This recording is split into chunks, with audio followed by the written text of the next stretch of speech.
चलो चालू हो गया। दे दे।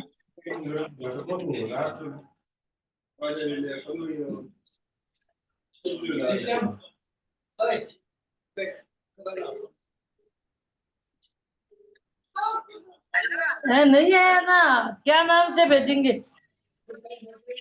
नहीं आया, देखो बोलो नहीं आया।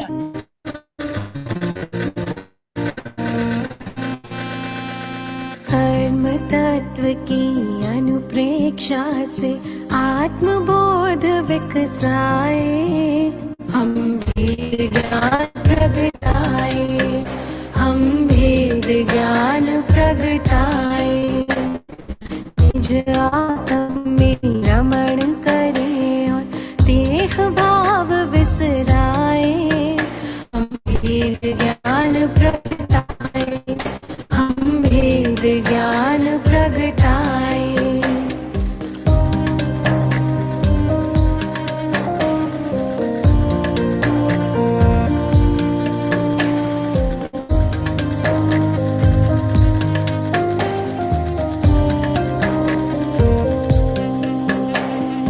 कर्म भिन्न है चेतन, क्षीर नीर की भांति। तप का ताप लगे तो बिखरे सोने से ज्यों माटी।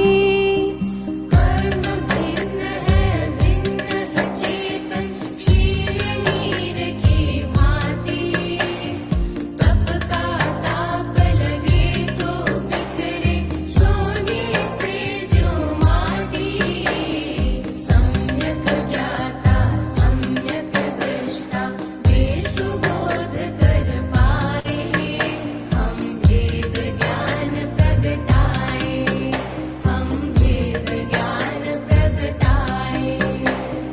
कर्म तत्व की अनुप्रेक्षा से आत्मबोध विकसाए, हम भेद ज्ञान प्रगटाए, हम भेद ज्ञान प्रगटाए।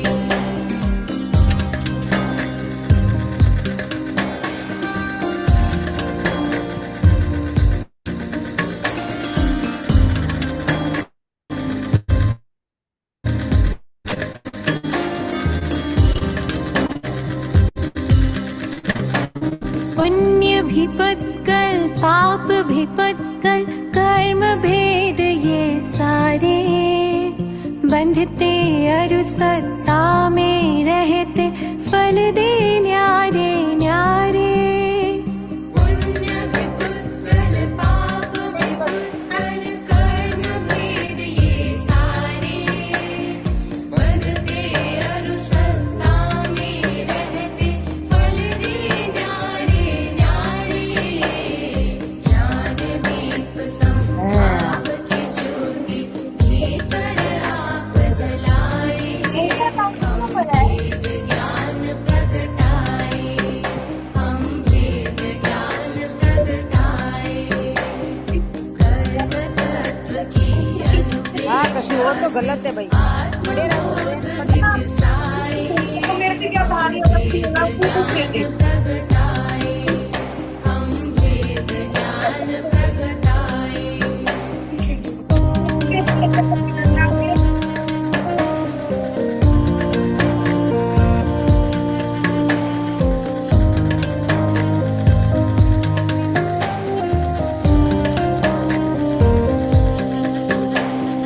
राग द्वेष और मोह तमस का आत्मदेव पर डेरा। कर्म प्रज्ञप्ति को तुम जानो, होगा शीघ्र सवेरा। राग द्वेष और मोह तमस का आत्मदेव पर डेरा। कर्म प्रज्ञप्ति को तुम जानो, होगा शीघ्र सवेरा। सिंह सत्व के शाश्वत स्वामी, शाश्वत धाम को पाए, हम भेद ज्ञान प्रगटाए, हम भेद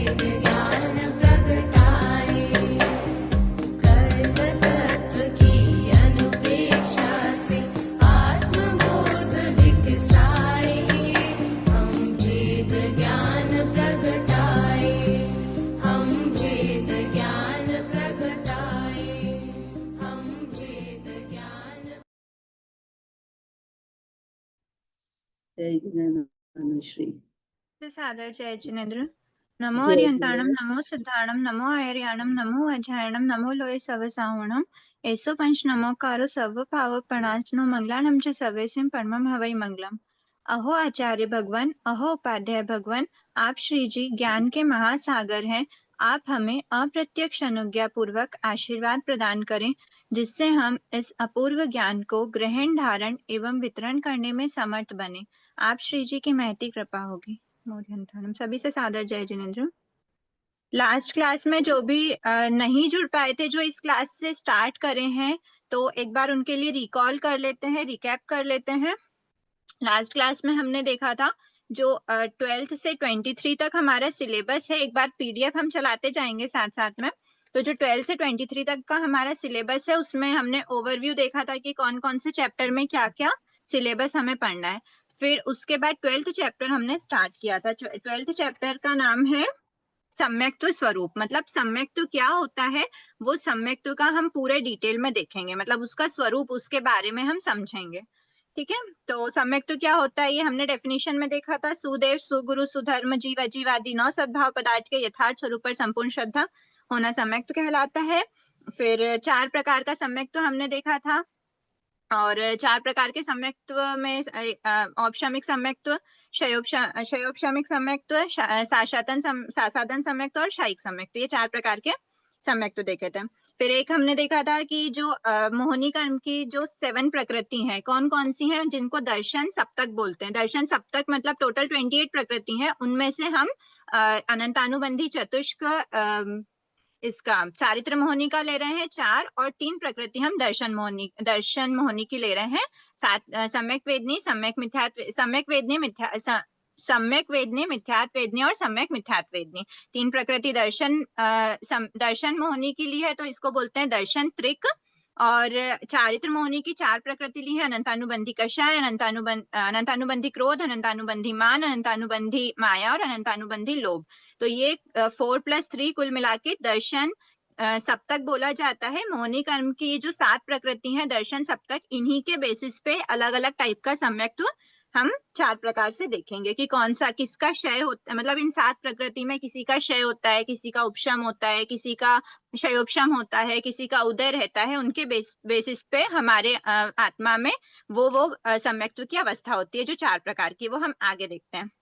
एक बार शॉर्ट में अगर हमने देखा था कि औपशमिक सम्यक्त्व जो होता है, वो औपशमिक सम्यक्त्व में जो प्रकृतियां हैं मोहिनी कर्म की, वो दबी हुई रहती हैं, उपशम रहती हैं। उपशम का क्या अर्थ हुआ कि वो उदय में नहीं है पर वो सत्ता में है, इक्वल्स टू उपशम। उपशम मतलब उदय में नहीं है पर सत्ता में है। ठीक है, मतलब उनका अभी उदय नहीं होगा पर वो एग्जिस्ट करती हैं, आत्मा में है, प्रेजेंट है। उदय नहीं होगा मतलब हम क्या समझे यहाँ पर, पाप उदय, उनका फल नहीं आएगा, प्रकट नहीं होगा, ऐसा। ठीक है, उसके बाद फिर हाँ, फिर ये 2 टाइप का होता है, प्रथमोपशम और द्वितीयोपशम। ये हम आगे डिटेल में देखेंगे, है ना। और नेक्स्ट था क्षयोपशमिक सम्यक्त्व। तो जो क्षयोपशमिक सम्यक्त्व में 2 एक साथ, मतलब एक ही साथ में होती है, चलता रहता है, सेम ही प्रकृति के दलिकों का। एक बार प्लीज म्यूट कर लीजिए जिनका रिक्वायरमेंट नहीं है और अनम्यूट है तो।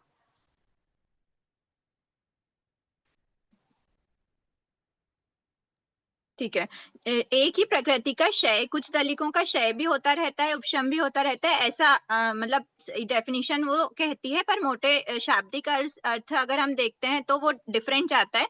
पर मोटे मोटे रूप से अगर हम देख रहे हैं क्षयोपशम का एकदम नॉर्मल भाषा में, तो वो क्या होता है, क्षयोपशम मतलब मंद करना, किसको, रस को, अनुभाव को। कोई भी प्रकृति है अगर उसका उदय होने वाला है या फिर उदय हो रहा है, तो उसका उदय जितना अनुभाव, मतलब जो अनुभाव बंध में हमने देखा था कि जो पावर होती है, फल देने की शक्ति होती है, उसको अनुभाव कहते हैं। तो वो पावर को मंद कर देना या फिर टोटल खत्म कर देना, वो कहलाता है क्षयोपशम। तो जैसे ज्ञानावर्णी का क्या काम है, ज्ञानावर्णी फल किस प्रकार देती है कि वो आत्मा के ज्ञान गुण पर क्या कर देती है, आवरण लगा देती है, ढक देती है।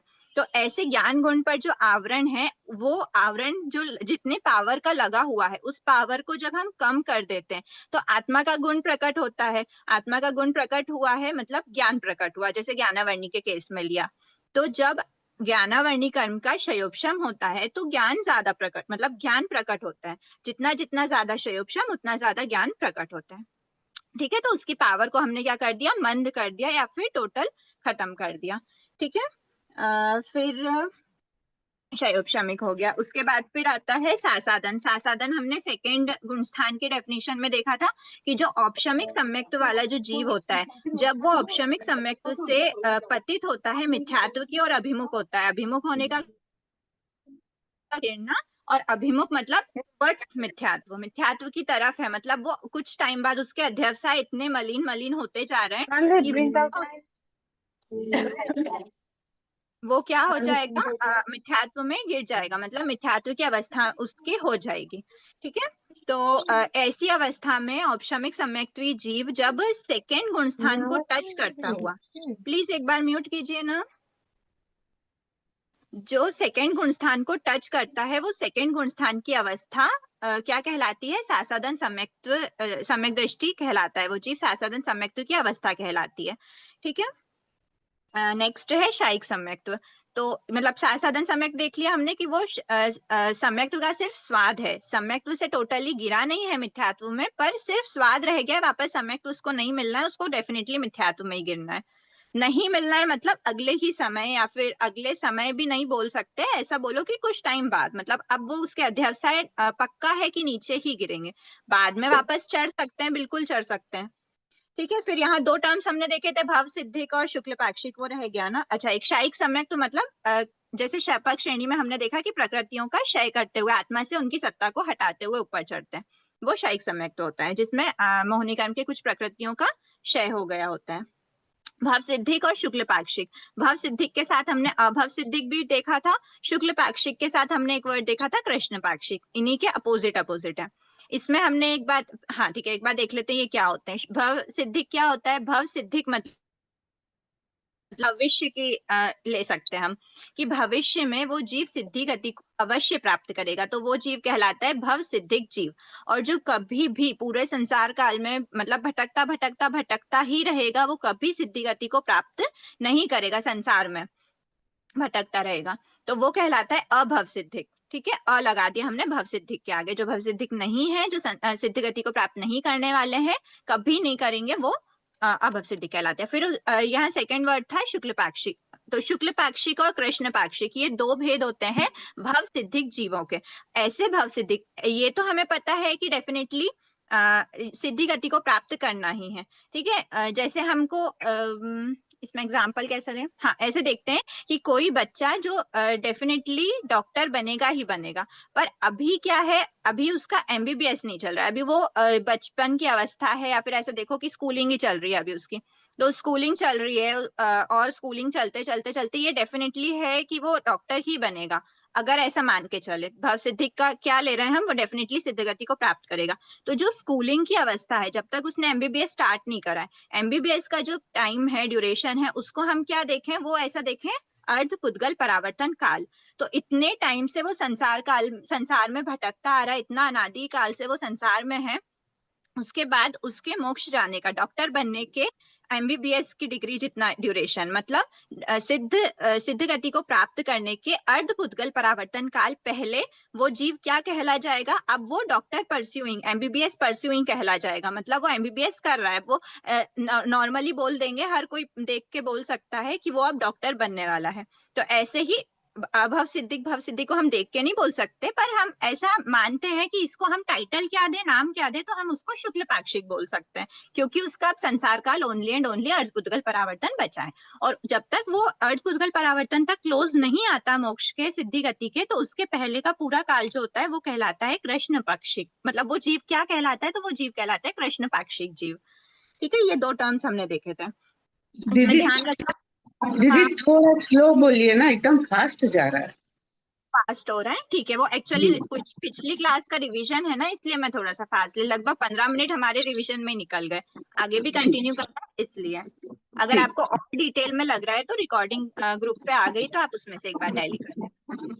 ठीक है, और कुछ डाउट है अगर तो फिर आप पूछ लेना। नहीं, डाउट नहीं है, आप आगे भी पढ़ाएंगे ना तो थोड़ा स्लो हाँ चलिए, इतना फास्ट में दिमाग वो हो जाता है और कुछ नहीं।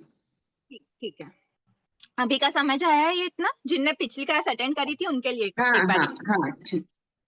तो ये हो गया शुक्ल पक्ष। हाँ, इसमें एक बात थी कि भव सिद्धिक जीव कभी भी अभव सिद्धिक नहीं बन सकता, क्योंकि जो जीव अभव सिद्धिक है डेफिनेट है वो कि वो कभी सिद्ध गति को प्राप्त नहीं करेगा, तो कभी भी ऐसा नहीं होगा कि वो अभव सिद्धिक से भव सिद्धिक बन जाए, वो ऐसा कभी नहीं होगा। लेकिन कृष्ण पाक्षिक जीव शुक्ल पाक्षिक बन सकता है, बनता ही है, क्योंकि वो कृष्ण पाक्षिक है मतलब भव सिद्धिक है, और भव सिद्धिक डेफिनेटली सिद्ध गति को प्राप्त करेगा ही करेगा। तो इसीलिए वो पहले कृष्ण पाक्षिक था, अब वो उसका ओनली इतना ड्यूरेशन बचा है अर्धपुद्गल परावर्तन काल, तो अब वो क्या कहला जाएगा, वो शुक्ल पाक्षिक में टाइटल टर्न हो गया उसका। ऐसी विशेष कोई प्रोसेस नहीं हुई, बस टाइटल टर्न हो गया। प्रोसेस कब होती है? प्रोसेस होती है सम्यक्त प्राप्ति के। और ऐसा जो कृष्ण पक्ष है, कृष्ण पाक्षिक जीव कभी सम्यक्त को प्राप्त नहीं कर सकता। अगर किसी भी जीव को सम्यक्त को प्राप्त करना है तो उसका अर्धपुद्गल परावर्तन काल ही रिमेनिंग हो, तभी वो सम्यक्त को प्राप्त कर सकता है। अर्धपुद्गल परावर्तन या फिर उससे कम, है ना। उससे कम का क्या अर्थ हुआ कि वो पूरा ड्यूरेशन में शुक्ल पाक्षिक ही कहलाएगा। ठीक है, तो वो जब जब शुक्ल पाक्षिक कहलाता है तब वो भले ही वो फर्स्ट मोमेंट पे, फर्स्ट समय पे भी सम्यक को प्राप्त कर ले और पूरा अर्धपुद्गल परावर्तन वो सम्यक मिथ्यात्व ऊपर नीचे होता होता और मोक्ष गति को प्राप्त करे। या फिर ऐसा भी हो सकता है कि कृष्ण पाक्षिक था शुक्ल पाक्षिक में कन्वर्ट हुआ। कृष्ण पाक्षिक है तो मतलब डेफिनेटली मिथ्या दृष्टि है, पर उसके अलावा वो जब शुक्ल पाक्षिक बना, अर्धपुद्गल परावर्तन ही बचा है, फिर भी उसको सम्यक का स्पर्श नहीं हुआ, ऐसा भी हो सकता है। और उसके बाद पूरा उसका ड्यूरेशन आगे बढ़ता गया सिद्ध गति के प्राप्त होने के अंतर मुहूर्त पहले फर्स्ट टाइम उसको सम्यक की प्राप्ति हुई, ऐसा भी पॉसिबल है।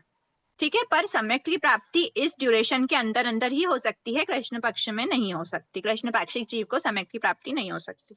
जय जिनेन्द्र जी, एक क्वेश्चन था। हाँ, आप बोले कि जो शुक्ल पाक्षिक है, शुक्ल पाक्षिक वो लास्ट में भी उसको सम्यक तो प्राप्त हो सकता है, तो वो शुक्ल पाक्षिक में आ चुका है तो भी मिथ्यात्व में रह जाए, मतलब हो सकता है? हो सकता है। शुक्ल पाक्षिक मतलब ये नहीं होता कि वो मिथ्या दृष्टि नहीं बने, क्योंकि सम्यक तो इतना ड्यूरेशन सम्यक तो में नहीं रह सकता, इतना लंबा टाइम तक वो कोई भी जीव सम्यक में, बहुत बड़ा काल होता है ये। मतलब शुक्ल पाक्षिक का सम्यक से कोई रिलेशन नहीं है? रिलेशन है ना, सम्यक तो उसी पे ही डिपेंड कर रहा है। शुक्ल पाक्षिक जीव को ही सम्यक तो मिल सकता है, कृष्ण पाक्षिक को नहीं मिल सकता। टच भी नहीं होता है दी? क्या टच भी नहीं होता है क्या कि कृष्ण पाक्षिक जीव अगर है कोई तो वो निश्चित ही मिथ्यात्व होगा, सम्यत्व का टच भी नहीं हुआ है वो उनको? फर्स्ट गुण स्थान में ही रहता है। अच्छा ठीक है। हाँ, मतलब वो फर्स्ट गुण, वो थर्ड तक भी सम्यक मिथ्यात्व की अवस्था भी प्राप्त नहीं कर सकता। क्यों नहीं कर सकता ये हम आगे देखेंगे, क्योंकि उसके जो जैसे हमने देखा था सम्यक मिथ्यात्व और सम्यक्त्व की सम्यक मिथ्यात्व वेदनी और सम्यक वेदनी की जो प्रकृतियां होती है, इनका दोनों का बंध नहीं होता। तो क्या होता है, तो हमने देखा था कि ये जो मिथ्यात्व के दलिक हैं वो ही इसमें चेंज होते हैं। तो ये जो चेंज करने की प्रोसेस, वही प्रोसेस हम इस चैप्टर में पढ़ेंगे कि कैसे एक मिथ्या दृष्टि जीव जिसके पास ओनली 26 प्रकृति है मिथ्या इसकी मोहनी कर्म की 28 टोटल होती है, 2 माइनस कर दो, सिर्फ 26 प्रकृति है, तो भी वो जीव किस प्रकार से अपने अंदर आत्मा के अंदर ये 2 प्रकृति ऐड करता है, वो प्रोसेस हम इसमें देखेंगे, है ना। तो ये दो प्रकृति कब ऐड करेगा? जब वो सम्यक प्राप्ति की प्रोसेस करेगा। ठीक है, तो सम्यक प्राप्ति की प्रोसेस ही नहीं कर सकता, तो फिर वो मिथ्यात्व की ही एक मात्र वही पॉसिबिलिटी है उसके पास। ठीक है, दीदी, तो जीव शुक्ल पाक्षिक कब बनेगा, कैसे पता चलेगा ये? उसका ये जब तो संसार काल, हर जीव का मोक्ष जाना फिक्स्ड है। हर जीव का, हर जीव मतलब हर आत्मा किस टाइम पे मोक्ष जाएगी, कब उसका संसार काल खत्म होगा, ये फिक्स्ड है।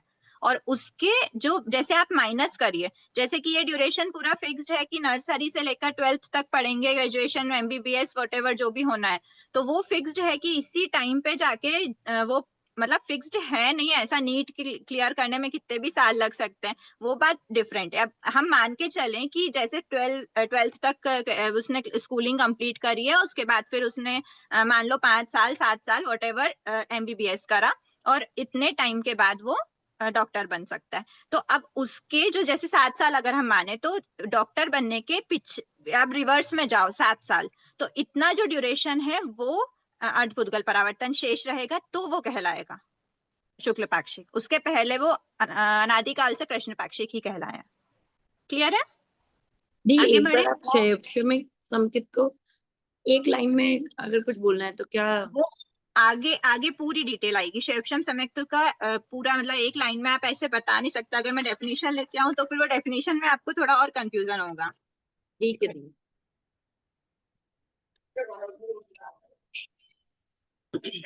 मैम शायोपशमिक सम्यक्त के लिए डेफिनेशन है, सम्यक वेदनी कर्म के उदय से प्राप्त सम्यक्त्व को शायोपशमिक सम्यक्त्व कहते हैं। ये डिफरेंट हो गई। उसके अलावा फिर जिसमें मतलब पूरा जो शयोपशम का थोकड़ा चलता है, तो वो शयोपशम के थोकड़े में बताते हैं कि क्षय होता है, कुछ पार्टी मतलब कुछ प्रदेशों का क्षय होता है, कुछ का उपशम होता है। वो बहुत लंबी प्रोसेस हो जाएगी। फिर अभी एकदम शॉर्ट में है शायोपशमिक सम्यक। और एट प्रेजेंट हमारे अंदर मतलब हमें कौन सा सम्यक्त्व की प्राप्ति है अभी बोल सकते हैं, तो वो शायोपशमिक सम्यक्त्व ही बोलते हैं। क्योंकि हमारे जनरल भाषा में जो एक आपको नीचे टिप्पणी में मैं एक बार पीडीएफ ओपन कर देती हूँ, तो हम लोग आगे पढ़ाई स्टार्ट करते हैं। रिवीजन का हो जाए कंप्लीट फिर। तो उसमें एक लाइन में दिया हुआ है टिप्पणी में कि शयोपशम का जनरल अर्थ कैसे समझें, तो ऐसे समझना कि जब कर्मों का जो उदय जो भी फल वो देने वाले थे, वो फल जब उसके रस को अनुभव को हम या तो मंद कर देते, मंद मतलब कम कर देना, या फिर उसको टोटल वैनिश कर देना। ini kelawin ini lawan lepas. Please mute. Udah walau ya enak masa deh. Ma'am अब एक बार हम मैम पीडीएफ स्टार्ट करते हैं। Mungkin हाँ, enak sekali kamu. क्या शुक्ल पक्षी होने के बाद वो मिथ्यात्व में चला जाता है, वापस उसको मेहनत करनी पड़ेगी शुक्ल पक्षी होने के लिए?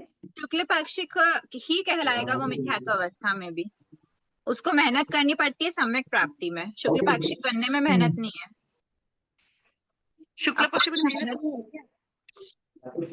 क्या ये शुक्ल पक्षी बनने के लिए भी मेहनत नहीं है? मतलब ऐसे पुरुषार्थ तो हर चीज में है, लेकिन ऐसा अगर देखा जाए तो शुक्ल पाक्षिक वो सिर्फ अर्धकुतल परावर्तन जब उसका शेष रहता है तो वो कहलाता है कि वो शुक्ल पाक्षिक बन गया है। ये हाँ, एक बार शुक्ल पाक्षिक में आने के बाद वापस कृष्ण पाक्षिक बनता है क्या? नहीं बन सकते।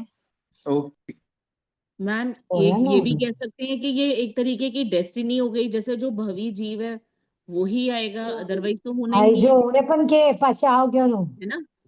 प्लीज म्यूट कीजिए। हाँ, वो ये डेस्टिनी ही Nagki डेस्टिनी mungi ही कह dapera.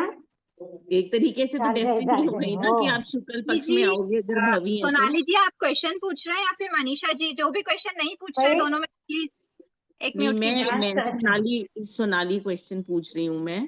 ठीक है। मैं ये कह रही हूँ कि ये तो फिर प्योर डेस्टिनी है एक तरीके से।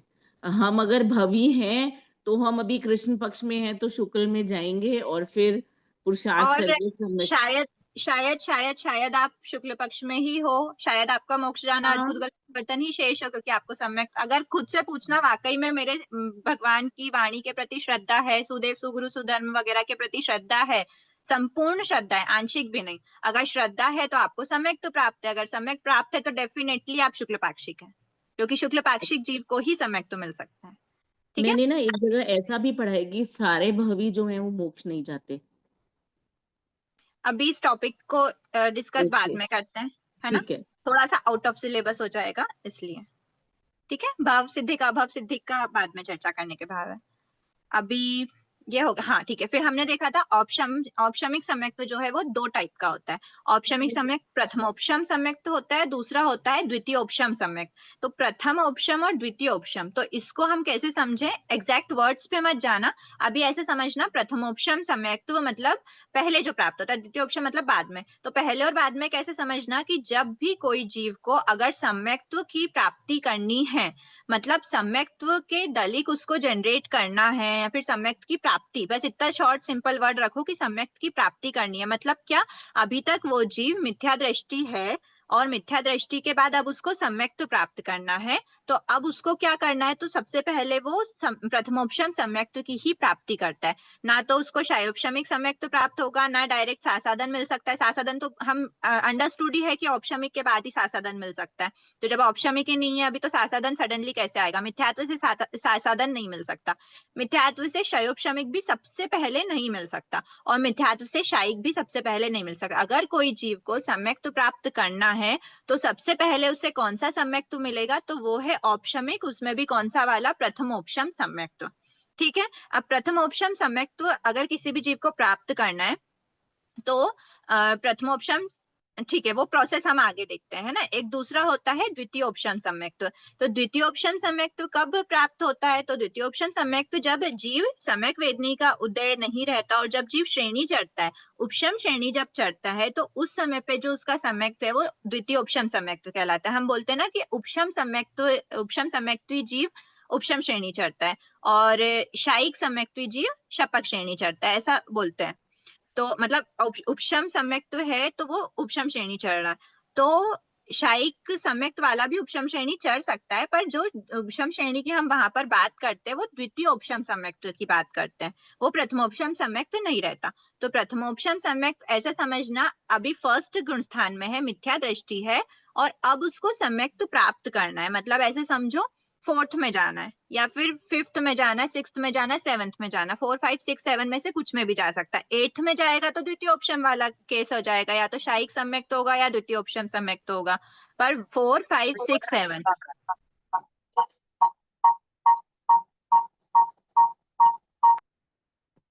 4, 5, 6, 7 वाला जो केस है कि डायरेक्ट फर्स्ट गुण स्थान से वो फोर्थ में जा रहा है, एकदम सिंपल लो तो फोर्थ में जा रहा है, फिफ्थ में भी जा सकता है, सिक्स्थ में भी जा सकता है, 7 जैसे उसके अध्यवसाय है उस वो अकॉर्डिंग वो डायरेक्ट जा सकता है फर्स्ट से। पर मिथ्या दृष्टि जीव है और उसको 4, 5, 6, 7 में अगर जाना है तो वो प्रथमोपशम सम्यक्त्व प्राप्त करता है। सबसे पहला टाइम जो है, मतलब सबसे पहले अगर सम्यक्त्व प्राप्त कर रहा है तो। अब इसमें प्रथमोपशम सम्यक्त्व कौन कौन प्राप्त कर सकता है? तो 2 टाइप के कर सकते हैं। एक केस तो ये है कि सबसे पहले सम्यक प्राप्त कर रहा है, मतलब क्या हुआ, अनादि काल से वो मिथ्या दृष्टि था, अनादिकाल से मिथ्या दृष्टि था और अब वो क्या कर रहा है, वो सम्यक की प्राप्ति कर रहा है, तो वो प्रथमोपशम सम्यक्त्व प्राप्त करेगा। फिर दूसरा टाइप होता है सादी मिथ्या दृष्टि, मतलब जिस मिथ्या दृष्टि जीव की, क्योंकि मिथ्या दृष्टि ही सम्यक प्राप्त कर रहा है तो मिथ्या दृष्टि ही बनेगा, मतलब प्रथमोपशम सम्यक को प्राप्त करेगा। स्पीड ठीक है मेरी, समझ आ रहा है कि थोड़ा और स्लो लेना है? सही है, थोड़ा सा स्लो दे दी। ठीक है। प्रथमोपशम सम्यक्त्व 2 टाइप के जीव प्राप्त कर सकते हैं। पहला है जो अनादि काल से मिथ्या दृष्टि है और अब उसको क्या करना है, सम्यक्त्व प्राप्त करना है, तो वो प्रथमोपशम सम्यक्त्व प्राप्त करेगा, उसको बोलते हैं अनादि मिथ्या दृष्टि जीव। और दूसरा टाइप का होता है सादी मिथ्या दृष्टि, ये भी एक केस होता है, ये थोड़ा सा एग्जेप्शन वाला है और मतलब ये थोड़ा आगे डिटेल का है, अभी हमको उसके विषय में डिटेल में नहीं समझना है, बस इतना ही समझना। सादी मिथ्या दृष्टि क्या होता है, मिथ्या दृष्टि की आदि हुई है, सादी मतलब स आदि, मिथ्या दृष्टि है मतलब उसके मिथ्यात्व की आदि हुई है, तो हम क्या बोलते हैं, मिथ्यात्व तो अनादि काल से है, तो फिर मिथ्यात्व की आदि कब होगी, जब सम्यक्त्व से गिरेगा तो मिथ्यात्व की आदि हुई, बराबर। मिथ्यात्व की आदि हुई है मतलब अब मिथ्यात्व स्टार्ट हुआ है, अभी तक वो सम्यक्त्व में था, मतलब मिथ्या ऑफ कोर्स अनादि काल से तो मिथ्यात्व में था, फिर वो सम्यक्त्व में आया, फिर किसी रीजन से वो वापस से मिथ्यात्व में आया और उसका सम्यक्त्व वैनिश हो गया, मतलब अब वापस से उसके आत्मा में सम्यक्त्व की प्रकृति नहीं बची। उसके लिए एक टर्म होते हैं उद्वलना और ये टर्म्स होते हैं। तो ये मतलब ऐसा एक केस हो गया कि उसके पास अब सम्यक्त्व नहीं बचा, इतने सारे टाइम तक वो मिथ्यात्व में रहा कि अब उसके पास सम्यक्त्व का एग्जिस्टेंस नहीं बचा, तो अब वो क्या करेगा, वापस उसको सम्यक्त्व चाहिए, तो फिर से वो प्रथमोपशम सम्यक्त्व प्राप्त करेगा। जो भी प्रोसेस उसको करनी होती है प्रथमोपशम सम्यक प्राप्ति के लिए, वो उसको वापस करनी पड़ेगी, तब उसको प्रथमोपशम सम्यक्त्व मिलेगा, वरना वो मिथ्या दृष्टि था। तो ये मिथ्या दृष्टि इसकी मिथ्यात्व की आदि हुई है, मिथ्या दृष्टि जीव आदि मतलब मिथ्यात्व की अवस्था की आदि हुई। आदि क्यों हुई, क्योंकि ऑलरेडी एक बार वो सम्यक्त्व प्राप्त कर रहा था, सम्यक्त्व के बाद मिथ्यात्व स्टार्ट हुआ और स्टार्ट होते इतना लंबा काल निकला, फिर वापस से उसको सम्यक्त्व की प्राप्ति करनी पड़ गई। तो प्रथमोपशम सम्यक्त्व ऐसे 2 टाइप के जीव मतलब प्राप्त कर सकते हैं। तो उसमें से अभी हमको चर्चा एकदम सिंपलेस्ट फॉर्म की करना है, कौन से वाले, अनादि मिथ्या दृष्टि। दिमाग में बस इतना ही फिट करना कि जिस जीव की हम बात कर रहे हैं उसने कभी भी सम्यक्त्व का स्पर्श नहीं किया है, सम्यक्त्व की प्राप्ति नहीं हुई है उसको, अनादिकाल से वो मिथ्या दृष्टि ही था। अब अनादिकाल से मिथ्या दृष्टि था मतलब क्या हुआ कि उसके पास सम्यक्त्व की सत्ता ही नहीं है, तो मोहिनी कर्म की कितने प्रकृतियों की सत्ता होगी उसके पास, 7, मोहिनी कर्म की 26 ठीक है, तो मोहिनी कर्म की 26 प्रकृतियों की सत्ता वाला मिथ्या दृष्टि जीव है, और ऐसे ही जीव को जब प्रथमोपशम सम्यक प्राप्त हो रहा है, वो ही हम यहाँ पर प्रोसेस पढ़ेंगे कि कैसे उसको वो प्रथमोपशम सम्यक तो प्राप्त होता है। ठीक है। फिर एक बात और है दोनों के बीच डिफरेंस कि प्रथमोपशम सम्यक्त्व में D3 का मतलब दर्शन त्रिक का उपशम होता है दोनों ही टाइप के सम्यक्त्व में, प्रथमोपशम हो या द्वितीयोपशम हो, दोनों में D3 का उपशम ही होगा।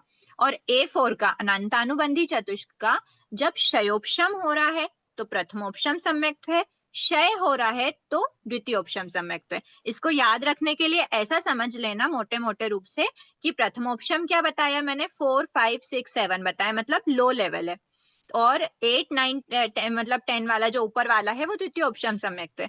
तो जब वो श्रेणी चढ़ेगा उस समय पे अनंतानुबंधी चतुष्क की मतलब श्रेणी चढ़ना तो बहुत हाई लेवल के अध्यवसाय होंगे, तो उस समय पे उसके A4 का टोटल क्षय हो गया होगा, आत्मा में वो होंगे ही नहीं A4।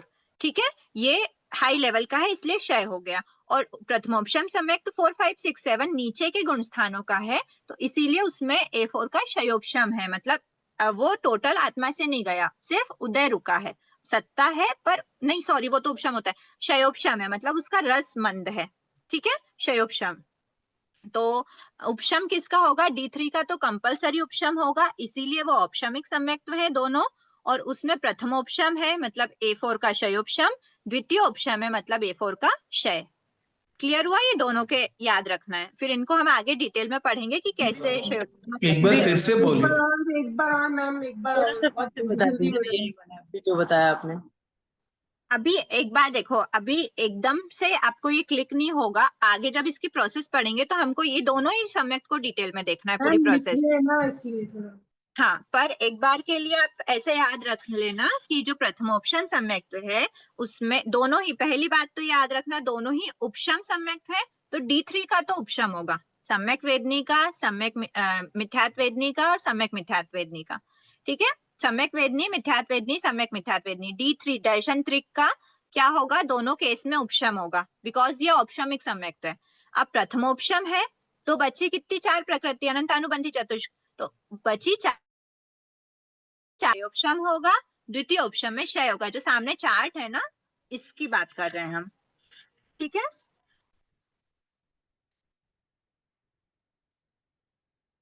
आगे बढ़े। अच्छा, इसमें एक चीज, ये जो चार्ट अभी आप लोगों के पास अगर बुक आ गई है तो बहुत बेस्ट है, और अगर आप बुक नहीं आई है, आप अगर बुक नहीं आई है और अगर आप अभी मतलब रफ नोट्स अगर बना रहे हैं तो उसमें आप एक चीज और अभी से नोट करके रख लीजिए, जो आपने ये लिखा है ना प्रथमोपशम सम्यक्त्व में D3 के साथ उपशम लिखा, A4 का क्षयोपशम लिखा, फिर द्वितीय उपशम में क्या लिखा है, D3 का उपशम और A4 का क्षय। तो एक बार के लिए आप नीचे एक और पॉइंट लिख के रखिए अभी, सासादन सम्यक्त्व, प्रथमोपशम द्वितीयोपशम के नीचे लिख लेना सासादन सम्यक्त्व। तो सासादन सम्यक्त्व में क्या होता है, तो D3 के नीचे लिखना उपशम, यहाँ पर भी D3 का उपशम होता है। ठीक है, क्योंकि वो औपशमिक सम्यक्त्व वाला गिरता है, तो D3 का उपशम लिख लेना, और A4 के नीचे लिखना बंध। ठीक है, प्रथमोपशम के बाद आपने लिखा है, मैं एक बार या तो ना बोर्ड पर लिख के बता देती हूँ।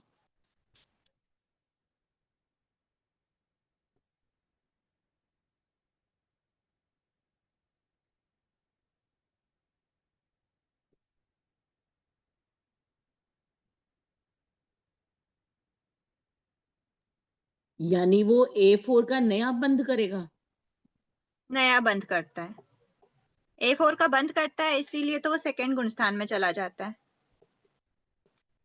क्योंकि अब उसे मिथ्यात्व का भी उदय होना है। मैम एक बात और बताओ, जैसे 11वें गुण स्थान पे वो A4 का बंद करने के बाद गिरता है या गिरने की वजह से बंद करता है, क्योंकि उपशम करके पहुंचा है ना वहां, तो वो उसका काल पूरा हो जाता है, हमने देखा था ना 11वें के 2 ही रीजन है, या तो काल पूरा होगा अध्याशय या फिर भावशय, या तो वो काल कर जाएगा, मतलब काल मतलब डेथ हो गई अगर उसकी, तो वो 4th में जाएगा, और नहीं तो 11वें में जितना ड्यूरेशन है अंतर्मुहूर्त का वो पूरा हो जाएगा ड्यूरेशन, और फिर उसके बाद फिर वो नहीं है कि उसका वापस से बंध स्टार्ट हो जाता है, बंध नहीं होता, सॉरी, उदय स्टार्ट हो जाता है, क्योंकि उपशम में हमने उसको दबा दिया था। अभी ये आपको क्लियर दिख रहा है क्या? एक बार आप वीडियो पे क्लिक कर दीजिए तो आपको ये शायद क्लियर दिख जाएगा। ये क्लियर है या फिर स्विच किया हुआ है? चमक रहा है। हाँ, दिख रहा है, दिख रहा है। ठीक है, तो मैम ये नहीं इस दिख रहा। ये जो दो हैं, ये दो में आप थर्ड और ऐड कर लेना, सासाधन सम्यक्त्व में इसका उपशम होता है और इसमें बंद होता है। ठीक है, तो बस क्योंकि आप थोड़ा सा ना ऐसे चार्ट रहेगा तो आप कंफ्यूज नहीं होगे किसमें उपशम हो रहा है, किसमें क्षय हो रहा है, किसमें बंद हो रहा है। ठीक है, बाकी आगे के दूसरे सम्यक्त का हम देखते हैं। A4 का बंद ही निकला। A4 का बंद है ना? A4 का बंद है। ठीक है। ठीक है, अब हम आगे देखते हैं। अब ठीक है, अब प्रोसेस क्या होती है। हाँ, पहले ये देख लेते हैं कि कौन कौन से जीव ये प्रथमोपशम सम्यक्त को प्राप्त कर सकते हैं। तो सबसे पहला है चारों गति के। ठीक है, चारों गति के प्लस होना चाहिए उसके साथ कंडीशन सन्नी पंचेंद्री पर्याप्त। मतलब फर्स्ट तो है चारों गति, सेकंड है सन्नी पंचेंद्री पर्याप्त। चारों गति में भले ही वो नरक गति में हो, मनुष्य गति, देव गति, तिर्यंच गति, कुछ भी हो, पर वो असन्नी अवस्था नहीं होनी चाहिए, ओनली सन्नी होना चाहिए, पंचेंद्री ही होना चाहिए। देखो नरक गति में, मनुष्य गति में, देव गति में तो पंचेंद्री ही होते हैं, तो ये तिर्यंच गति की अपेक्षा समझना कि तिर्यंच गति में सन्नी पंचेंद्री हो। ठीक है, फिर और क्या बात आती है? पर्याप्त। हाँ, अपर्याप्त अवस्था नहीं होनी चाहिए, अपर्याप्त अवस्था में सम्यक प्राप्त नहीं होगा। मतलब इतने ज्यादा प्रोसेस उसको करनी है तो ऑफकोर्स उसको पहले पर्याप्त तो होना ही पड़ेगा। ठीक है, तो क्या क्या है, अगर आपको नोट करना है, नोट्स बनाना है तो आप अलग से लिख लीजिए, अगर बुक है तो आप अंडरलाइन कर लीजिए। फर्स्ट है चारों गति के, सेकेंड है सन्नी, थर्ड है पंचेंद्री और फोर्थ है पर्याप्त। ये चार तो होने ही चाहिए, मतलब चारों गति के जीव कर सकते हैं प्रथमोपशम सम्यक की प्राप्ति। और सन्नी जीव होना कंपलसरी है, पंचेंद्री कंपलसरी है और पर्याप्त, ये तीन कंडीशंस तो कंपलसरी है। असन्नी नहीं कर सकता, एकेंद्री विकलेंद्री नहीं कर सकते और अपर्याप्त जीव नहीं कर सकते। अपर्याप्त अवस्था में प्रथमोपशम सम्यक प्राप्त नहीं होता। ठीक है, क्योंकि फर्स्ट टाइम सम्यक प्राप्त करना है ना उसको, तो थोड़ा सा प्रोसेस इसका लंबा रहता है। फिर ठीक है, उसके बाद फिर हमने थर्ड पॉइंट डिस्कस कर लिया, अनादि मिथ्या दृष्टि और सादी मिथ्या दृष्टि। मतलब मिथ्या दृष्टि होना कंपलसरी, मिथ्या दृष्टि होगा तभी तो फर्स्ट टाइम सम्यक प्राप्त होगा। अगर ऑलरेडी सम्यक दृष्टि जीव है तो उसको वापस सम्यक प्राप्ति की क्या जरूरत है प्रोसेस करने की, और फर्स्ट टाइम मिल रहा है मतलब प्रथमोपशम सम्यक तो मिलेगा। ठीक है, फर्स्ट टाइम मतलब अभी मैं अभी के वर्णन की अपेक्षा बोल रही हूँ। फर्स्ट टाइम का मतलब ये नहीं समझना कि अनादिकाल का फर्स्ट टाइम है। अनादिकाल का फर्स्ट टाइम है तो अनादि मिथ्या दृष्टि को मिल रहा है, और सम्यक्त्व में आकर वापस मिथ्यात्व में गया, बहुत लंबा ड्यूरेशन हो गया कि मिथ्या सम्यक्त्व हट गया आत्मा से तो फिर से चाहिए, तो वो सादी मिथ्या दृष्टि है। ठीक है, सिंपल भाषा में समझाया अभी। प्रथमोपशम सबको करना ही होता है। प्रथमोपशम तो करना ही पड़ेगा, क्योंकि कोई भी जीव को, सबको मतलब भवसिद्धिक जीव, अगर वो भवसिद्धिक जीव को सम्यक प्राप्ति करना है तो वो प्रथमोपशम सम्यक्त्व की ही प्राप्ति करता है सबसे पहले। ठीक है, मिथ्यात्व से सम्यक्त्व में आना है तो, क्योंकि ऐसा ना बेसिक लेवल का देखो अगर, तो जनरल भाषा में ये कहें कि अगर उसको सम्यक्त्व का उदय चाहिए तो सम्यक्त्व का उदय मतलब सम्यक्त्व की अवस्था चाहिए तो सम्यक वेदनी का उदय। हमने देखा ना कि सम्यक वेदनी का उदय होता है तो सम्यक्त्व की अवस्था होती है। तो सम्यक्त्व चाहिए तो सम्यक वेदनी का उदय होने के लिए सम्यक वेदनी आत्मा में भी तो होना चाहिए ना। आत्मा में कैसे आएगा? तो आत्मा में लाने के लिए ये प्रोसेस होती है जिसको बोलते हैं प्रथमोपशम सम्यक्त्व प्राप्ति की प्रोसेस। ठीक है, प्रक्रिया वो नीचे देख रहे हैं। अब हम फोर्थ जो है ना, फोर्थ मतलब रूल जो है, फोर्थ योग्यता है, वो क्या होनी चाहिए उसमें? वो ये होना चाहिए कि आयुष्य कर्म की बात नहीं कर रहे, आयु कर्म को छोड़कर, क्योंकि आयु कर्म की सत्ता कभी भी मतलब हम ऐसे आत्मा में स्टोर करके नहीं रखते। इस भव में हम सिर्फ और सिर्फ अगले भव की सत्ता ही रखते हैं, और इस भव की जितनी भोग ली उतनी सत्ता आत्मा से निकलती गई, और हमारी नई सत्ता अगले भव की जब भी आयु बंद करते तो ऐड होती है। तो आयु बंध को तो हम सत्ता में अभी नई काउंट कर रहे हैं, उसको एक तरफ रख दो। शेष कितने बचे मूल कर्म की अपेक्षा? तो 7 कर्म है, जो 7 कर्मों की जो स्थिति है, मतलब आत्मा में उनकी स्थिति कितनी बची, कितने ड्यूरेशन का, कितने टाइम तक के प्रदेश आत्मा में उसके बचे, मतलब ऐसा समझें कि सत्ता कितनी बची है, बहुत लंबी सत्ता नहीं बची, उसकी सिर्फ और सिर्फ अंतः कोड़ा कोड़ी सागरोपम की सत्ता बची है, सातों ही कर्मों की। क्योंकि हमने देखा ना सातों कर्मों की मैक्सिमम स्थिति कितनी हो सकती है, 70 कोड़ा कोड़ी सागरोपम है, 40 भी हो सकती है, 30 भी हो सकती है, 15 भी हो सकती है, 20 भी हो सकती है, 15 भी हो सकती है, 10 भी हो सकती है। हमने देखा था 18 भी हो सकती है, 12, 17 वगैरह सब देखा था हमने, है ना। नीचे तो बहुत सारी रेंज थी। दीदी तो ये सारी मिला के है कि एक एक कर्म की अंता कोड़ा कोड़ी एक कर्म, एक हर कर्म की, सातों कर्म की, शेष सातों कर्म की, मतलब हर कर्म की स्थिति अंतः कोड़ा कोड़ी सागरोपम ही शेष बची है उसकी आत्मा में। तो तब जब ऐसी मतलब अंतः कोड़ा कोड़ी सागरोपम की स्थिति बची, मतलब उसने कितना ज्यादा हाई लेवल तक वो आत्मा की विशुद्धि पहुंची होगी, जो उसके ऊपर की स्थितियों का क्या हुआ, कम कम कम कम होती गई। मतलब उसने इतनी बड़ी बड़ी स्थितियां नहीं बांधी, अब उसने अंतः कोड़ा कोड़ी के अंदर अंदर की ही स्थिति बांधी। तो इतने हाई अध्याय जब जीव के होते हैं, मतलब सोचो कि मिथ्यात्व की अवस्था में, देखो एक बात ध्यान रखना, मिथ्यात्व की अवस्था, सम्यक्त्व की अवस्था में, या आप अगर नोट करना है तो रख सकते हो, सम्यक्त्व की अवस्था में जीव अंतः कोड़ा कोड़ी सागरोपम की स्थिति से ज्यादा बंध नहीं करता। ये सिर्फ एक बार आप लिख के रखो। सम्यक्त्व की अगर अवस्था है तो कोई भी जीव अंतः कोड़ा कोड़ी सागरोपम की स्थिति, जैसे हमने जो स्थिति बंध वाला जो चैप्टर पढ़ा था उसमें इतनी सारी इतनी बड़ी बड़ी स्थितियां पढ़ी, पर सभी प्रकृतियों की पूरी 148 तो नहीं 146 प्रकृतियों की अगर हम स्थिति देखें तो स्थिति अंतः कोड़ा कोड़ी सागरोपम का ही बंध करेगा जब जीव सम्यक्त्व की अवस्था में हो। मतलब सम्यक्त्व की अवस्था कितनी विशुद्ध अवस्था होती है। अगर अभी हम सम्यक्त्व की अवस्था में है तो अभी हम सिर्फ अंतः कोड़ा कोड़ी सागरोपम की ही स्थिति का बंद कर रहे होंगे, उससे ज्यादा का नहीं कर रहे होंगे। और मिथ्या दृष्टि जो जीव है वो इतनी बड़ी बड़ी स्थितियों का भी बंद कर देता है, मतलब उतने उसके अध्याय कितने ज्यादा मलिन नहीं होते होंगे। ठीक है, तो हम क्या अपने कर्मों को घटाते बढ़ाते रहते हैं, जैसे की कुछ तो हमने क्षय कर दिए और फिर बांध लिए, होता ऐसा है। चलता रहेगा। हाँ, पर अंत कोड़ा कोड़ी से ज्यादा नहीं हो, पहले तो अंत कोड़ा कोड़ी होगा तब तो हमें सम्यक्त प्राप्त होगा।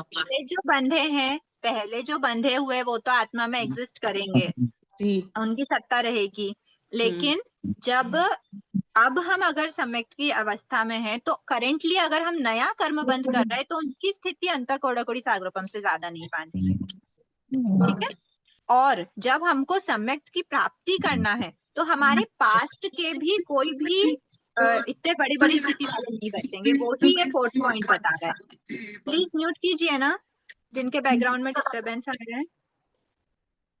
जो भी जीव सम्यक्त की फर्स्ट टाइम प्राप्ति करना है उसको, तो उसके अध्याय इतने विशुद्ध कर मतलब उसके अध्यायों की विशुद्धि से उसने अपने कर्मों की स्थिति को कम कम कम कम करते ऐसा पॉइंट आया कि 7 कर्मों की जो उसकी स्थिति है वो अंतः कोड़ा कोड़ी ही शेष रही उसकी आत्मा में। बाकी इतनी लंबी 70, 50 मतलब 70, 40, 30, 20, 15 कुछ भी नहीं बची, सिर्फ अंतः कोड़ा कोड़ी मतलब एक कोड़ा कोड़ी के भी अंदर, एक कोड़ा कोड़ी से कम। तो एक कोड़ा कोड़ी सागरोपम की मात्र उसकी स्थिति, सभी कर्मों की मैक्सिमम स्थिति इतनी बची। तो क्या होता है, जीव प्रथमोपशम सम्यक्त स्टार्ट करता है, मतलब सम्यक्त की प्राप्ति की प्रोसेस स्टार्ट करता है। सम्यक्त स्टार्ट नहीं करता, सम्यक्त तो प्राप्त होता है उसको, तो वो प्राप्ति की जो प्रोसेस है वो स्टार्ट करता है। ठीक है, तो अब वो स्टार्ट करना है तो मतलब वो स्टार्ट करना है तो स्टार्ट कैसे करेगा, तो सबसे पहला रूल तो ये है कि अब स्टेप्स पे आ गए हम। सबसे पहला स्टेप ये होगा कि वो अपने सातों कर्मों की स्थिति को क्या कर देगा, अंतः कोड़ा कोड़ी सागरोपम ही शेष उसकी बचेगी। अब क्या करेगा, अब जब वो प्रथमोपशम सम्यक्त प्राप्त कर रहा है ना तो वो 3 प्रोसेस करता है, 3 प्रोसेस के थ्रू वो सम्यक्त की प्राप्ति करता है। पहली होती है यथा प्रवृत्तकरण, दूसरी होती है अपूर्वकरण जिसको निवृत्तिकरण भी बोलते हैं, और तीसरी होती है अनिवृत्तिकरण। ठीक है, ये वर्ड्स हमारे थोड़े थोड़े सिमिलर हैं क्योंकि हम ये पहले पढ़ के आए। यथा प्रवृत्तकरण शायद नहीं पढ़ा है ना 11th चैप्टर में। अपूर्व था ना ये किया था सम्यक्त स्वरूप में ना, तो पहले किया था। एक क्वेश्चन पूछूं, जैसे 3 करण करके कोई जीव 3 करण करके और बिना प्रथमोपशम करके चौथे गुण स्थान में जा सकता है? चौथे में जाने का क्या मतलब हुआ? मतलब बिना प्रथमोपशम किए, है ना, अरे तीन आप, करण हाँ से। मैं आपका क्वेश्चन समझ गई। आप ये हाँ बताइए कि छठे में जाने का मतलब क्या होता है? सम्यक प्राप्ति। हाँ, सम्यक्त की प्राप्ति। और तो लेकिन उसके अंदर मोनिया की 26 प्रकृतियां हैं अभी, क्योंकि अगर अभी उसके 26 प्रकृति है हाँ, तो सम्यक कैसे मिलेगा उसको? तो वो ये मैंने फर्स्ट पढ़ा है ना में किसी में, उसमें पढ़ा है कि प्रथमोपशम किए बिना वो तीन करण करके ऊपर चढ़ गया और फिर नीचे आ गया। किसमें पढ़ा मैं कोई? आपको भेजूंगी, हाँ, गुणस्थान में पढ़ा है, मैं एक आपको बार आप भेजूंगी। भेजना कि वो क्या है। हो सकता है शायद उस सेंटेंस को किसी और मतलब पहले कोई और प्रोसेस, जैसे वो शादी वाला है, शादी मिथ्या दृष्टि, ऐसी कुछ से थोड़ी मिसअंडरस्टैंडिंग भी हो सकती है। पर प्रथमोपशम किए बिना जीव, अब मतलब एक ना लॉजिकल सोचने, हम सिर्फ थ्योरिटिकल नहीं पढ़ रहे, थोड़ा सा लॉजिक से सोचें। तो जब तक सम्यक वेदनी की सत्ता ही नहीं होगी तो फोर्थ गुणस्थान टच करने का क्या तात्पर्य हुआ? मैं भेजूंगी आपको उसमें। बिल्कुल। अभी हम देखते हैं क्या एक्चुअल है, ठीक है? अगर ये थोड़ा सा जो, कोई कुछ पूछ रहा है क्या? हाँ, मैं पूछ रही हूँ कि एक एक कर्म की अंतःक्रोड़ाखोड़ी करेगा कि 7 कर्मों की मिला के अंतःक्रोड़ाखोड़ी करेगा? हर कर्मों की इतनी ही रहनी चाहिए, एक एक कर्मों की। अंतःक्रोड़ाखोड़ी जैसे ज्ञानावली की ज्ञानावर्णी है तो ज्ञानावर्णी की मैक्सिमम अंतःक्रोड़ाखोड़ी ही रहनी चाहिए, दर्शनावर्णी है तो मैक्सिमम अंतःक्रोड़ाखोड़ी ही रहनी चाहिए, ऐसा। ठीक है। अच्छा। अभी मैं आपसे एक निवेदन है छोटा सा, कि अगर हमारे बेसिक टॉपिक, अगर आपका आगे का किया हुआ है, बहुत बहुत अच्छी बात है कि अब आप वापस से कॉन्सेप्ट क्लियर करने के लिए वापस ले रहे हो, बहुत अच्छी बात है। लेकिन आगे के टॉपिक से अगर आपको कुछ भी डाउट आ रहा है तो बेसिक क्लास में वो हम डिस्कस नहीं करें तो ज्यादा, क्योंकि क्या हमारे साथ में सभी तरह के लोग हैं, तो उनके लिए थोड़ा सा ना ऑलरेडी एकदम माइंड ऐसा अलर्ट बैठा हुआ है नई नई चीजें ग्रास्प करने के लिए। तो वो ऐसा है कि और क्या सुना दिया नया, वो कंफ्यूजन यहाँ पर क्रिएट नहीं होना चाहिए, है ना? अगर आपको आगे का कुछ भी लग रहा है, कंफ्यूजन है, आप नोट करके रखिए, आप उसमें भेज सकते हैं व्हाट्सएप पे। और बिल्कुल बहुत अच्छी बात है कि अगर आपके पास माइंड में नए नए क्वेश्चन दूसरे जो हमारे थोकड़े हैं उनसे रिलेट करते हुए इसमें आपके पास नए क्वेश्चन आ रहे हैं, तो मैं आपसे बिल्कुल निवेदन करती हूँ कि आप वो क्वेश्चंस, मैं समाधान कर पाऊं ना कर पाऊं, पर एक बार क्वेश्चंस का कलेक्शन जरूर रखिए, क्योंकि आपकी जिज्ञासाएं बहुत ज्यादा इंपॉर्टेंट है। आपकी जिज्ञासाएं आएंगी तो उनके समाधान भी निकलेंगे, है ना? तो हो सकता है कि आपकी जिज्ञासा ही और भी दूसरे लोगों की जिज्ञासा हो, तो आप बिल्कुल नोट करिए और आप व्हाट्सएप पे भेजेंगे तो थोड़ा सा वो रिकॉर्डेड रहेगा कि हाँ हमारे पास क्वेश्चन है, और क्लास में क्वेश्चन हमारे पास आके चले जाएंगे। ठीक है, बेसिक लेवल के तो बिल्कुल पूछिए, जो हम पढ़ा रहे हैं उसमें से आपको समझ नहीं आ रहा है तो बिल्कुल पूछिए, पर अगर एक्स्ट्रा के कुछ आ रहा है तो वो व्हाट्सएप करना ज्यादा बेटर होगा। ठीक है, अब हम आगे बढ़ते हैं। अब जो प्रथमोपशम सम्यक्त है ना, उसकी प्रोसेस करने के फर्स्ट स्टेप हमने देखी कि 7 कर्मों की जो स्थिति है वो क्या होनी चाहिए, अंतः कोड़ाकोड़ी साग्रोपम की होनी चाहिए। फिर क्या होता है, जब इतनी स्थिति हो गई, अब क्या करेगा जीव? अब उसके हर समय, एक बात ध्यान रखना, ये बहुत हाई लेवल सम्यक्त प्राप्त करना हल्की फुल्की बात नहीं है, बहुत बड़ी बात है। तो ऐसी बड़ी बात के लिए जो एक बार प्लीज बैकग्राउंड में ना किसी का थोड़ा सा डिस्टरबेंस आ रहा है, सभी म्यूट कर दीजिए ना एक बार। एक बार आप ही कर दो, मैं सबको म्यूट, फिर अपने आप जिसको होना होगा वो हो जाएगा। पर अनम्यूट हो जाते हैं। ठीक है, एक बार मैं फिर से कर देती हूँ। हाँ, तो क्या चल रहा था? हाँ, जो 3 करण है, 3 करण करने के लिए प्रथमोपशम सम्यक्त की जो प्राप्ति है वो बहुत, मतलब ऐसी स्पेशल केस की स्पेशल बहुत, मतलब सम्यक बहुत बड़ी बात है। तो ऐसी बड़ी चीज के लिए क्या करना पड़ेगा? आत्मा के अध्यवसाय, अनादिकाल से जो मिथ्यात्व के मलिन अध्यवसाय पड़े हुए थे आत्मा में, उनको क्या करना है? बहुत बहुत बहुत विशुद्ध करना है। तो प्रथमोपशम सम्यक तो प्राप्त करने की जो प्रोसेस होती है, एक लाइन में आपको क्लियर कह दिया है कि दिमाग में फिट करना, प्रथमोपशम सम्यक की जितनी प्रोसेस हम पढ़ रहे हैं, हर समय मतलब जीव क्या करेगा? हर अलग अलग समय पर, प्रति समय जो वर्ड है वो बोलते हैं, हर समय मतलब समय उसके जो अध्यवसाय है वो अनंत गुणा विशुद्धि उनमें आती है, अनंत गुणा विशुद्ध हो जाते हैं उनके अध्यवसाय।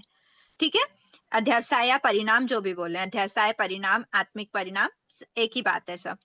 तो जो परिणाम है, अध्यवसाय है, वो क्या हो जाते हैं? अनंत गुणा विशुद्धि। फर्स्ट समय पर अगर इतने हैं तो उससे अनंत गुणा, अनंत ही इतनी बड़ी चीज है और अनंत का भी मल्टीपल, अनंत गुणा। तो अनंत गुण विशुद्धि क्या होती है? हर समय आत्मा की होती है प्रथमोपशम सम्यक्त प्राप्त करने की पूरी प्रोसेस में। ठीक है, तो पूरी प्रोसेस में मोटी मोटी 3 डिवीजन करे गए। पहला डिवीजन बोला यथा प्रवृत्तकरण, सेकेंड डिवीजन बोला है अपूर्वकरण और थर्ड बोला अनिवृत्तिकरण। ठीक है, तो सबसे पहले क्या करता है? तो जीव सबसे पहले यथा प्रवृत्तकरण करता है। अब एक बात ध्यान रखना, प्रथमोपशम यथा प्रवृत्तकरण जो है ना, वो 2 टाइप, मतलब दो या ज्यादा और भी हैं कि इतने टाइप के जीव प्राप्त कर मतलब प्राप्त तो क्या, ये प्रोसेस करते हैं। तो कौन कौन करते हैं? तो एक बहुत मतलब एक क्यूरियोसिटी वाली बात है, अभव सिद्धिक जीव भी यथा प्रवृत्तकरण कर सकते हैं। मतलब वो भी इतने, उनकी आत्मा के परिणाम भी इतने विशुद्ध जा सकते हैं कि वो यथा प्रवृत्तकरण की प्रोसेस करें।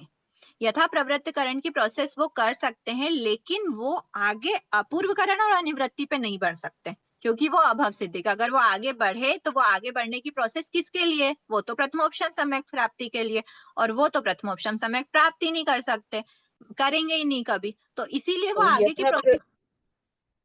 तो यथा प्रवृत्तिकरण में हम सम्यक्त को स्पर्श नहीं करते? एक बार मेरी बात क्लियर हो जाए, है ना? यथा प्रवृत्तकरण में सम्यक्त को स्पर्श नहीं करते, ऐसा अभी मैं नहीं बोलूंगी, वो आगे बताऊंगी मैं कब स्पर्श करते। ठीक है, और इसका आंसर अगर देना है तो नो होगा। ठीक है, मोटा मोटा आंसर इसका नो है। यथा प्रवृत्तकरण में सम्यक्त का स्पर्श नहीं होता, क्योंकि ये अभी सिर्फ प्राप्ति की प्रोसेस है। स्पर्श तो अनिवृत्तिकरण में भी नहीं होता, अपूर्वकरण में भी नहीं होता। जब ये तीनों प्रोसेस आगे बढ़ती हैं, मतलब ये कंप्लीट होती हैं, और फिर एक पॉइंट आता है जो हम प्रोसेस में देखेंगे। एक पॉइंट आता है जिस समय पर बोला जाता है कि अब इस समय पर जीव ने प्रथमोपशम सम्यक्त प्राप्त कर लिया। ठीक है, तो ये तीनों ही सिर्फ प्रोसेस में है, लेकिन ये प्रोसेस भी डेफिनेटली, जैसे हम बोलते हैं सासादन सम्यक्त है, डेफिनेटली मिथ्यात्व में गिरेगा ही गिरेगा। ऐसा ही अगर अपूर्वकरण कर रहा है, अनिवृत्तकरण कर रहा है, तो उनका एंडिंग किससे होना? कंपलसरी उनका एंडिंग होना है प्रथमोपशम सम्यक्त की प्राप्ति से ही। ठीक है, वो प्राप्ति करे बिना वो बीच में नहीं डगमगोगा। लेकिन यथा प्रवृत्तकरण जो है, वो यथा प्रवृत्तकरण अभव सिद्धिक जीव भी कर सकता है, और भव सिद्धिक में भी जो अभी सम्यक्त की प्राप्ति नहीं कर रहे हैं, ऐसे कृष्ण पाक्षिक जीव भी, और शुक्ल पाक्षिक भी, भले ही अभी वो शुक्ल पाक्षिक बन गए, लेकिन मैंने बताया ना कि सम्यक्त जरूरी नहीं है कि शुक्ल पाक्षिक बनते ही सम्यक्त आ जाए, बीच में वो इतना टाइम भी मिथ्यात्व में टोटल रह सकता है। तो भले वो शुक्ल पाक्षिक हो, कृष्ण पाक्षिक हो, भव सिद्धिक हो, अभव सिद्धिक हो, यथा प्रवृत्तकरण करके वापस मिथ्यात्व में जा सकते हैं। मतलब मिथ्यात्व की ही अवस्था तो मिथ्यात्व की ही रहती है, लेकिन वो सम्यक प्राप्ति की अवस्था, क्योंकि मिथ्या दृष्टि जीव कर रहा है ये प्रोसेस, तो मिथ्या दृष्टि जीव कर रहा है, मतलब उसकी अवस्था किसकी है? तो उसकी अवस्था तो मिथ्यात्व की ही है। तो मिथ्यात्व की अवस्था में जो यथा प्रवृत्तकरण हो रहा है, अपूर्वकरण और अनिवृत्तिकरण हो रहा है, वो होने के बाद वो प्रथमोपशम सम्यक प्राप्ति करता है। ठीक है, तो यथा प्रवृत्तकरण क्या है ये हम देख रहे हैं, और मतलब कितनी ही बार पास्ट में हमने भी यथा प्रवृत्तकरण कर लिया होगा, पर हमको सम्यक्त्व की प्राप्ति नहीं हुई, क्योंकि हम आगे नहीं बढ़े, अपूर्वकरण और अनिवृत्तिकरण पर नहीं बढ़े। तो अगर बढ़ गए तो ऑफकोर्स हमको सम्यक प्राप्त हो गया होगा, और है तो बहुत बेस्ट है। पर यथा प्रवृत्तकरण मिथ्या दृष्टि जीव कर सकता है, अभव सिद्धिक जीव कर सकता है। ठीक है, अब हम देखते हैं ये तीनों होते क्या है। तो यथा प्रवृत्तकरण, ठीक है, यथा मतलब जैसा, जैसा है वैसा ही, है ना। प्रवृत्त मतलब वैसी की वैसे प्रवृत्ति, या फिर वैसे की वैसे परिणाम, पूर्व की तरह जैसे हैं। ठीक है, फिर क्या है? यथा प्रवृत्तकरण, करण मतलब आत्मा के परिणाम। ठीक है, यहाँ पर जो करण वर्ड है उसको बोला है आत्मा के परिणाम, जिस भी पोजीशन, जिस भी सिचुएशन में जैसे उनके परिणाम है। ठीक है, वो यहाँ पर करण बोला है कि ऐसी ऐसी प्रोसेस में अगर उनके परिणाम है तो ये करण है, और ऐसी प्रोसेस में तो ये करण है, और उनके परिणामों की अभी सिचुएशन ऐसी है तो अनिवृत्तिकरण है। तो वो कैसी है? सबसे पहला है यथा प्रवृत्त, पूर्व की तरह ही प्रवृत्त है, जैसे है वैसे के वैसे हैं।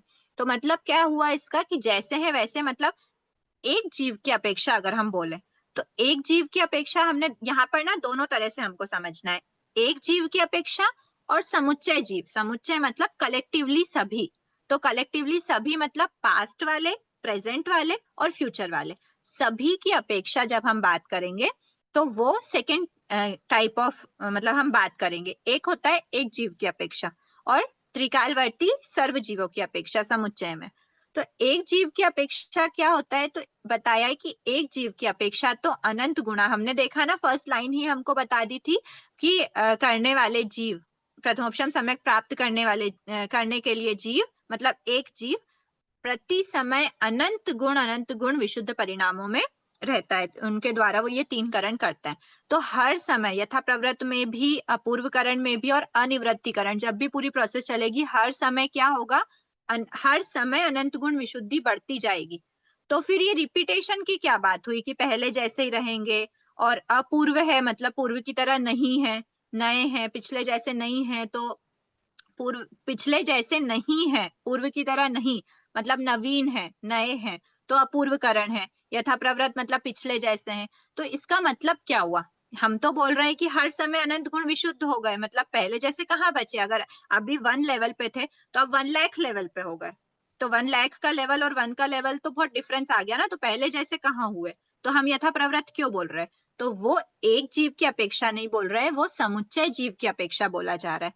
तो समुच्चय जीव की अपेक्षा मतलब क्या हुआ, तो समुच्चय जीव की अपेक्षा का ये अर्थ है कि हर मतलब टोटली जितने भी जीव हैं पास्ट में, प्रेजेंट में और फ्यूचर में जो जो भी यथा प्रवृत्तकरण करेंगे, सभी के लिए अध्यवसाय की जो रेंज है, कि जैसे अध्यवसाय मान लो अभी मैंने बोला 1 है और दूसरे टाइम पर 1 लाख है, तो ऐसा मैंने रेंज बता दी, किसी जीव का 1 और 1 लाख है, तो मतलब अगले समय पे 1 लाख हो गया, तो किसी जीव का 5 था, अगले समय पे 1 लाख हो गया, या फिर 2 लाख हो गया, 5 लाख हो गया, कुछ भी हो सकता है, अनंत गुणा हो गया।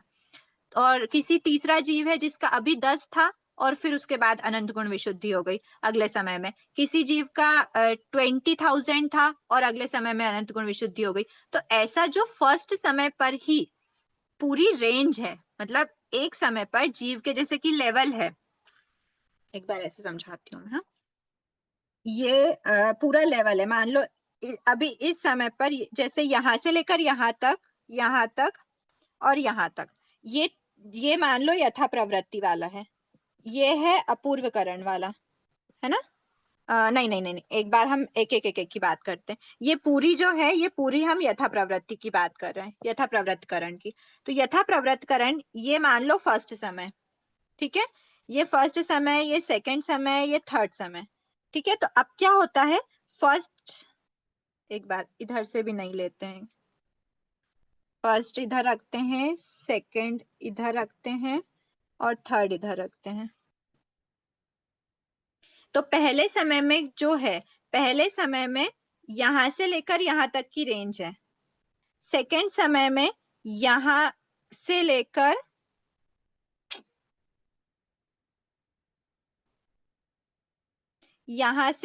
तो यहां तक की रेंज है, थर्ड समय में यहां से लेकर यहां तक की रेंज है, ठीक है। अभी ये इतना है, सेकंड समय में ये रेंज है, थर्ड समय में ये रेंज है।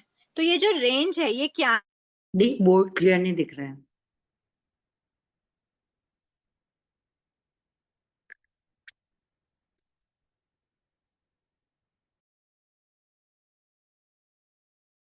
आवाज नहीं आ रही है ना, हैंग हो गया दीदी, ये लगता है। हैंग हो गया है।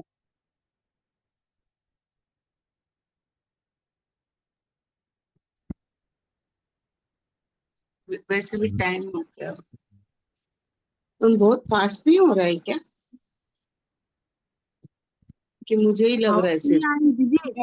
बहुत फास्ट हो रहा है। हाँ, फिर मैं अकेली बोल रही हूँ ना, इसलिए फर्क नहीं पड़ रहा ना, बहुत फास्ट नहीं, इतना ये समझ। भी लग रहा है साथ लिख ही नहीं पाए कुछ भी, और आने वाले नहीं, भी समझ ही नहीं आता एक बार लिखते नहीं है तो। नहीं लिखना तो छोड़ दो, जब पूरा जब ध्यान से समझ पाएंगे धीरे धीरे, तब तो अपने को समझ में आएगा ना। खत्म हो गई क्लास। एक बार मैम, ठीक है, मैम ये थोड़ा देखिए, स्लो ले पाएंगे क्या आप? क्लास का वैसे टाइम हो गया, आप एक बार यथा प्रवृत्तकरण का मोटा मोटा देख लीजिए, फिर नहीं, नेक्स्ट क्लास आगे में तो डिटेल। रिकॉर्डिंग सुन लेंगे मैम, पर आगे की क्लास थोड़ा स्लो लीजिएगा, बहुत फास्ट हाँ फास्ट हो ठीक जाता है, फिर समझ ही नहीं आता आगे का। ठीक है। अभी देख रात में 10 तक है, तो 1 से 10 तक है, और यहाँ पर क्या हो गया नेक्स्ट 5 से लेकर तो मान लो 25 तक हो गया, ठीक है। और थर्ड में क्या हो गया, तो से 60 तक हो गया मान लो। तो ये जो रेंज है ना, ये यथा प्रवृत्तकरण का क्या अर्थ है कि फर्स्ट समय में जो अध्यवसाय थे, सेकंड समय में अध्यवसाय पूर्व की तरह रह सकते हैं, रिपीटेशन हो सकता है, यथा प्रवृत्तकरण पहले जैसे थे वैसे, और थर्ड समय में और मतलब जो पहले वाले थे इसकी अपेक्षा इसमें नए मतलब नए भी ऐड होते हैं और पूर्व की तरह भी रहते हैं, ठीक है, रिपीटेशन हो सकता है। ये एक जीव की अपेक्षा है। ये रेंज बता रहे हैं कि कोई भी एक जीव है, कोई एक जीव मान लो 2 नंबर के अध्यवसायों पे है, हाँ मतलब कोई ये दूसरा एक जीव की अपेक्षा है ना, एक ही जीव की अपेक्षा। एक जीव की अपेक्षा इसमें से कुछ भी हो सकता है, इस रेंज में से। ये जीव की अपेक्षा नहीं, ये सिर्फ रेंज बताई है अध्यवसायों की।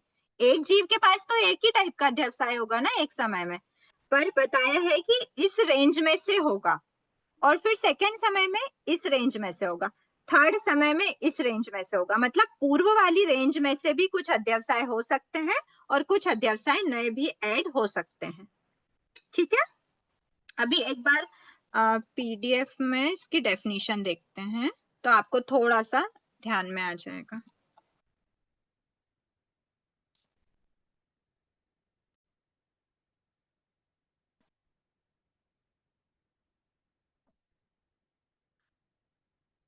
देखिए यथा प्रवृत्तकरण में क्या बोला, पूर्व की तरह प्रवृत्त, तीनों काल की सर्व जीवों की अपेक्षा बोला है कि पूर्ववर्ती समय में, मतलब पहले वाला जो समय है, पहले वाले समय में, पूर्ववर्ती समय में जो आत्मिक परिणाम होते हैं, उसमें से अनेक आत्मिक परिणाम उत्तरवर्ती समय में भी होते हैं। उत्तरवर्ती मतलब नेक्स्ट समय, तो नेक्स्ट समय, उत्तरवर्ती मतलब नेक्स्ट या फिर उसके नेक्स्ट, उससे नेक्स्ट।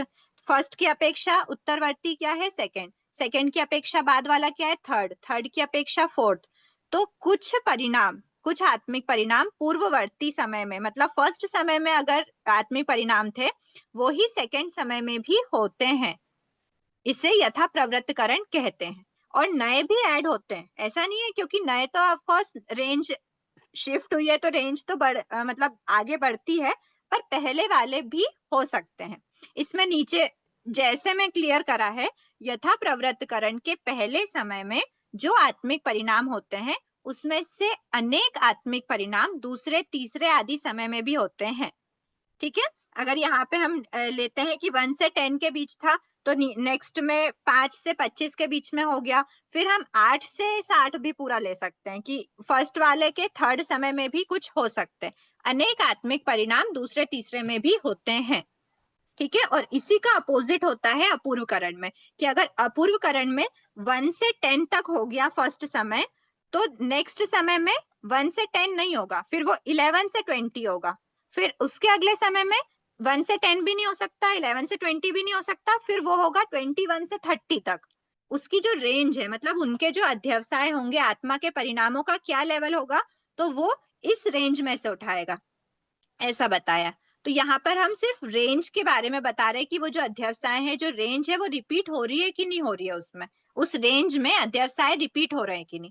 एक बार नेक्स्ट क्लास में फिर से एक बार करेंगे ना, तो वापस से आपको अच्छे से समझ आएगा। अभी डेफिनेशन जो है ना, वो यही कह रही है, यथा प्रवृत्तकरण के पूर्ववर्ती समय, जैसे फर्स्ट समय है 1 से 10 हमने लिया, तो अगले समय में, उत्तरवर्ती समय में भी अनेक आत्मिक परिणाम होंगे। तो अनेक होंगे मतलब हमने क्या लिया, 5 से 20 ले लिया, तो 5 से 20 लेने का क्या मतलब हुआ कि हमारा 1 से 10 में से 5 से 10 वाले वापस रिपीट हो गए। पर अपूर्वकरण में ऐसा नहीं हो सकता। आत्मिक परिणाम अपूर्व मतलब पूर्व की तरह नहीं, सब न्यू होंगे। अगर 1 से 10 है, तो अगले समय में 11 से 20 होंगे, या 11 से 25 30 कितने भी। त्रिकालवर्ती सर्वजीवों की अपेक्षा भी अपूर्वकरण के पूर्ववर्ती समय में, मतलब पहले फर्स्ट समय में अगर है, तो जो आत्मिक परिणाम होते उनमें से एक भी आत्मिक परिणाम उत्तरवर्ती समय में नहीं होता। अतः इसे अपूर्वकरण मतलब पूर्व की तरह नहीं है। अपूर्वकरण के पहले समय में जो आत्मिक परिणाम, वो आत्मिक परिणाम दूसरे तीसरे में समय में नहीं होते। ठीक है, अनिवृत्ति को हम बाद में डिस्कस करने के भाव रखते हैं। दोनों के बीच यही डिफरेंस है कि जो उसकी रेंज है, जैसे 1 से 10 लिया तो 5 से 20 ले सकते हैं, उसके बाद 15 से 25 ले सकते हैं। रिपीट हम उस रेंज में से कुछ कुछ परिणामों को रिपीट कर सकते हैं, पर अपूर्वकरण में रिपीट नहीं होते। 1 से 10 है तो एक भी 10 भी नहीं आएगा, फिर वो 11 से 20 जाएगा, और अगला वाला 20 से आगे नहीं बढ़ेगा, वो 21 से 30 जाएगा। यहाँ तक इसका सबको समझ आ गया? एक बार इसका मतलब दीदी जय एक जिनेन्द्र मैडम, क्वेश्चन इसका था। मतलब जय जिनेन्द्र मैडम, इसमें अपूर्वकरण में नए आते हैं, पुराने नहीं होते हैं। अपूर्वकरण में पुराने नए थोड़े रहते हैं और थोड़े हाँ नए भी आते, पूर्व में हाँ नहीं आते, यथा हाँ प्रवृत्त में आते हैं, आ सकते हाँ हैं। अपूर्व में टोटल नए रहते हैं। हाँ, यही कह रहा हूँ, अपूर्व पूरे नए आएंगे और पुराने तो रहते ही, हाँ, लेकिन पूरे नए ज्यादा आएंगे। रेंज में आत्मा के हाँ परिणाम कौन सी रेंज में से उठाना है, उस रेंज की बात कर रहे हैं हम। ठीक है। दीदी जैसे यथा हाँ, प्रविष्टिकरण के पहले समय में 1 से 10 बोले आप, तो दूसरे समय में भी 1 से 25 तक हो सकता है क्या? जैसे 5 से 25 बोले।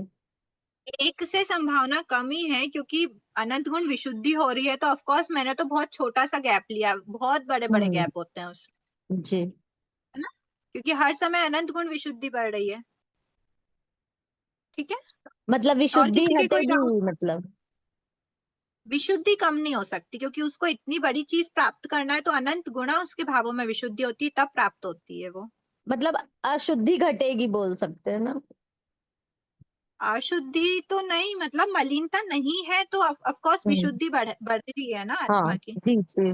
दो, आत्मा के पास दो ऑप्शन है, या तो वो मलिन विचारों में रहे या फिर वो विशुद्धि वाले विचारों में। अभी करेंटली हमारे साथ ही देखा जाए तो हम अच्छे अच्छे विचारों में रहेंगे या फिर मलिन विचारों में रहेंगे। मलिन नहीं है मतलब हम अच्छे विचारों में होंगे, ऐसा कांस्टेंट कभी नहीं रह पाएंगे ना, या तो अच्छे विचार आएंगे या फिर मलिन विचार आएंगे, विचार तो आते ही रहेंगे। जी ऐसी अध्यवसाय जी परिणाम है। जी। ठीक है, क्लियर है यहाँ तक सभी को? एक बार क्लास यहीं तक रखते हैं, अगर आपके कोई डाउट होते हैं इसको एक बार वापस पढ़ने के बाद भी नेक्स्ट क्लास तक कुछ लग रहा है तो फिर आप अच्छे से पूछ सकते हैं, है ना, पढ़ के अच्छे से। जय जिनेन्द्र। अहो आचार्य भगवान, अहो उपाध्याय भगवान, आपकी कृपा से जो ज्ञान हमने सीखा है वह ज्ञान हमारे भीतर विनय की अभिवृद्धि करे, सहनशीलता का विकास करे, सरलता को बढ़ाए, हम निष्प्रिय बने, अनासक्त बने, पांचों इंद्रियों पर विजय प्राप्त